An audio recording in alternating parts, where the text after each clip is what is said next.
Hello everyone, a very warm welcome to your very own favorite education channel dear school. आज हम क्या पढ़ने वाले हैं? तो आज हम क्लास 10th हिंदी व्याकरण का एक नया टॉपिक जिसका नाम है पत्र लेखन को स्टडी करने वाले हैं। तो भाई हम इस पर्टिकुलर वीडियो में ये जानने वाले हैं कि हम पत्र लिखते क्यों हैं, पत्र के कितने प्रकार होते हैं और पत्र को लिखने का सही तरीका क्या होता है। तो चलिए शुरू कर देते हैं। तो भाई पत्र हम लिखते क्यों हैं? पत्र हम इसलिए लिखते हैं ताकि हम सामने वाले इंसान को या जिसको भी हम पत्र लिख रहे हैं उसको अपनी कोई बात बता सके। ठीक है, अगर हम उनसे दूर हैं और हम उनको वो बात बताना चाहते हैं तो हम इस तरीके से लिखते हैं। या फिर अगर आप अपने प्रधानाचार्य को लिख रहे हो तो आप सामने से जाकर के उनको कोई बात बता दो तो वो ज्यादा अच्छा नहीं लगेगा इन कंपैरिजन टू कि आप उनको एक प्रॉपर एक पत्र लिखो, उनको सारी बात बताओ उस पत्र में, वो आप उनको दे करके चले जाओ।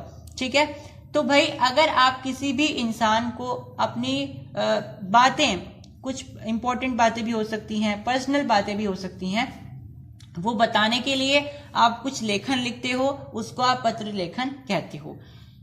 ठीक है, अब पत्र आप अपने निजी लोगों को भी लिख सकते हो, जैसे अपनी बहन भाई को लिख सकते हो, अपने पिताजी को लिख सकते हो, अपनी माताजी को लिख सकते हो।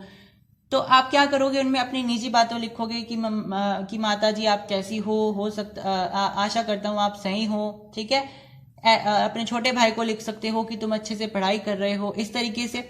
या फिर आप अपने क्या बोल सकते हैं, प्रधानाचार्य को लिख रहे हो, टीचर्स को लिख रहे हो, तो आप वहां पे क्या लिखोगे, अपने स्टडी से रिलेटेड कोई अपनी बात बताना चाहते हो कि मुझे समझ में नहीं आ रहा है कि मैं 12वीं के बाद कौन सा कोर्स करूं, कृपया मुझे आप सुझाव दे दीजिए। तो ये जो सारी चीजें होंगी ये आप क्या करोगे, ये आप टीचर्स वगैरह को लिखोगे। तो दोनों ही पत्र लिखने में अंतर होता है, दोनों में ही आपको अपना फॉर्मेट बदलना पड़ता है, यानी लिखने का तरीका बदलना पड़ता है। ठीक है, क्योंकि आप जो मैंने पहले वाली कैटेगरी बताई उसमें आप अपनी निजी बातें कर रहे हो तो आप जैसे मर्जी उसमें लिख सकते हो, मतलब फॉर्मेट तो उसका भी होता है लेकिन आप उसमें पर्सनल बातें भी लिख सकते हो।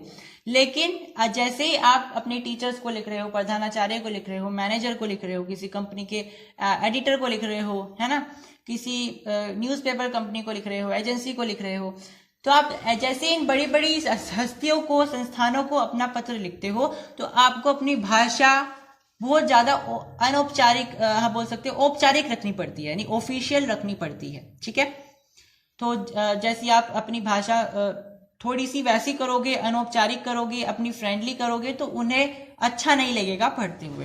तो आप जैसे ही किसी ऐसे इंसान को पत्र लिख रहे हो जो कि एक बड़ी पद पर है, मैनेजर है, एडिटर है, ठीक है, पब्लिशर है, प्रकाशक है, इन सबको अगर आप पत्र लिख रहे हो तो अपनी भाषा को आपको इस तरीके से पकड़ के चलना पड़ता है कि वो बिल्कुल औपचारिक लगे, ऑफिशियल लगे, एक आप बोल सकते हो प्रोफेशनल लगे। उसमें ऐसा ना लगे कि आप अपनी वैसी भाषा का इस्तेमाल कर रहे हो जैसे आप अपने दोस्तों के साथ करते हो। तो इसी बात को देखते हुए पत्रों को दो कैटेगरी में डिवाइड किया गया था। सबसे पहली कैटेगरी होती है औपचारिक पत्रों की और दूसरी कैटेगरी होती है अनौपचारिक पत्र की। औपचारिक पत्र में वो सारे पत्र आ जाएंगे जैसे कि आप मैनेजर को लिख रहे हो, एजेंसी को लिख रहे हो, जिसमें आप अपनी भाषा को बिल्कुल औपचारिक रखोगे, उसमें आप बिल्कुल भी एक शब्द भी ऐसा नहीं इस्तेमाल करोगे जिससे आपका पत्र में ऐसा लगे कि आप बिल्कुल अनौपचारिक हो रहे हो। लेकिन अनौपचारिक पत्र आप अपने फ्रेंड्स को लिख सकते हो, अपने माता पिता को लिख सकते हो, अपने भाई बहन को लिख सकते हो, इन सबको लिख सकते हो।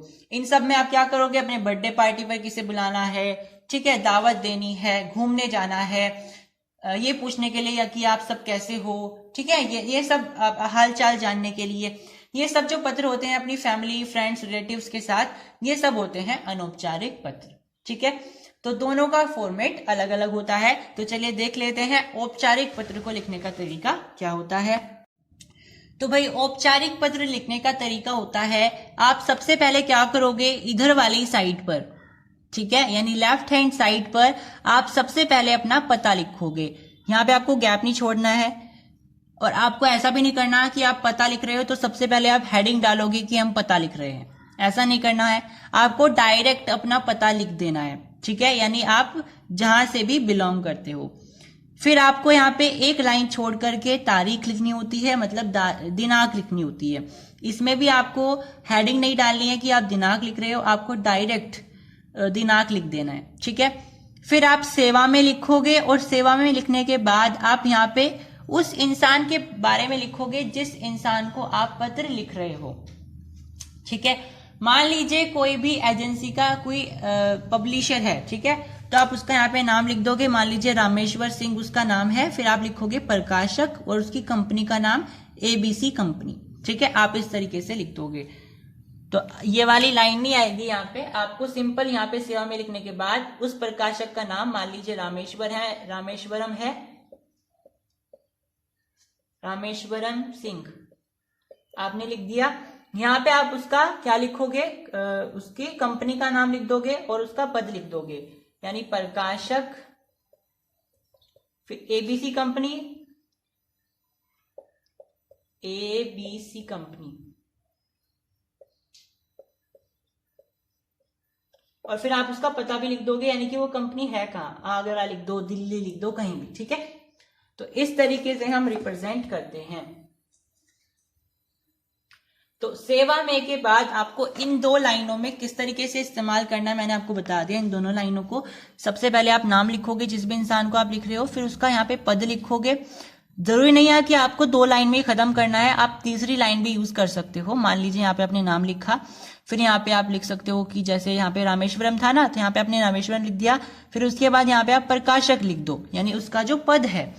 फिर तीसरी लाइन में आप लिख दो कि कंपनी का नाम क्या है, प्रकाशक, फिर ABC कंपनी, और वो जगह कौन सी है, आगरा, वो लिख दो।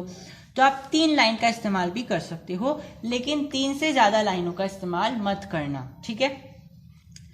और ऐसा भी नहीं है कि आप 3 लाइन भी मत इस्तेमाल कर, 3 भी नहीं करना चाहते हो और यहां तक लेते गए, उसे लंबा लेते गए, एड्रेस को इतना लंबा नहीं करना है। आप 3 लाइनें ले सकते हो मैक्सिमम। आपको ऐसा भी नहीं करना कि 1 लाइन के अंदर ही सब कुछ डाल देना है। आपको अच्छे से लिखना है ताकि वो ब्यूटीफाई करे आपके पत्र को। तो आपको क्या करना है, सबसे पहले पता लिखना है, फिर आपको दिनांक लिखना है, फिर सेवा में लिखने के बाद आपको उस इंसान के बारे में लिखना है, उस इंसान के इंट्रोडक्शन देना है एक तरीके से, जिस इंसान के बारे में आप, जिस इंसान को आप पत्र लिखना चाहते हो, ठीक है। आप लिख रहे हो और आप जिसको लिखना चाहते हो उसके बारे में आपको यहाँ पे वो सब चीजें डालनी है जो रिक्वायर्ड है, उसका नाम, उसकी कंपनी का नाम, उसका पद, ठीक है। फिर यहाँ पे आपको विषय डालना है। विषय मतलब आप पत्र किस बारे में लिख रहे हो। मान लीजिए आप किसी कंपनी के प्रकाशक को लिख रहे हो और अपनी कोई किताब छपवाना चाहते हो, तो आप लिखोगे यहाँ पे कि अपनी किताब को हम छपवाने के लिए ये पत्र लिख रहे हैं, ठीक है। इसको थोड़ा सा औपचारिक भाषा में आप लिखोगे। ऐसा लिखना है कि डायरेक्ट लिखोगे कि हम अपनी किताब छपवाना चाहते हैं, हमारी किताब छाप दो, ऐसा नहीं लिखना है। आपको थोड़ी सी औपचारिक भाषा का इस्तेमाल उसमें करना है ताकि पढ़ने वाले को थोड़ा सा रूड ना लगे, अच्छा लगे, ठीक है। अब ये ऐसी जगह है जहां पे आपको हेडिंग भी डालनी है विषय की। यहाँ पे आपको, जैसा कि मैंने बताया था, आपको पता डालना है, लेकिन पते की हेडिंग नहीं डालनी, पता। ऐसे यहाँ पे दिनांक, लेकिन आपको विषय में आपको हेडिंग डालनी है। हेडिंग डालने के बाद आपको ये कोलन लगाने हैं इस तरीके से। फिर आपको यहाँ पे अपना विषय लिखना है, जिस भी विषय में आप अपना पत्र लिखना चाहते हो। फिर आपको उनको रिस्पेक्ट देने के लिए कोई ऐसा वर्ड यूज करना पड़ेगा जिससे उन्हें पढ़ के अच्छा लगे। जैसे अगर कोई सर है तो आप लिखोगे श्रीमान जी, अगर कोई मैम है तो आप लिखोगे श्रीमती जी, ठीक है।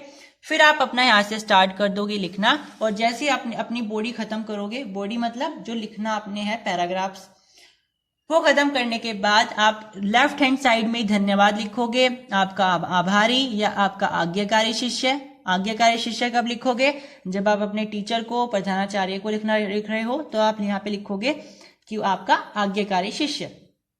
नहीं तो आप अगर किसी और इंसान को लिख रहे हो, जैसे आपको अपना काम करवाना है, पब्लिशर को लिख रहे हो आप कि हमारी किताब छाप दीजिए, तो आप यहाँ पे आपका आभारी ही लिखोगे, ठीक है। फिर यहाँ पे आप अपना नाम लिखोगे, और यहाँ पे अगर आपके पास कोई पद है तो आप यहाँ पे अपना पद भी लिख सकते हो। मान लीजिए अगर आप अपनी किताब छपवाना चाहते हो तो आपका पद क्या हुआ, आप लेखक हुए, तो आप यहाँ पे लिखोगे अपना पद लेखक, ठीक है। समझ में आ गई बात। तो भाई आपने इस तरीके से इसमें सब बता दिया, अपना नाम तो यहाँ पे बता दिया, पद यहाँ पे बता दिया, और अपना पता यहाँ पे बता दिया था। यहाँ पे जो अपना पता लिखोगे, यहाँ पे आपको खुद का पता लिखना है, आप कहाँ से लिख रहे हो इस पत्र को। लेकिन यहाँ पे जो आप सब लिखोगे वो उस इंसान के बारे में लिखोगे जिसको आप पत्र लिख रहे हो, ठीक है।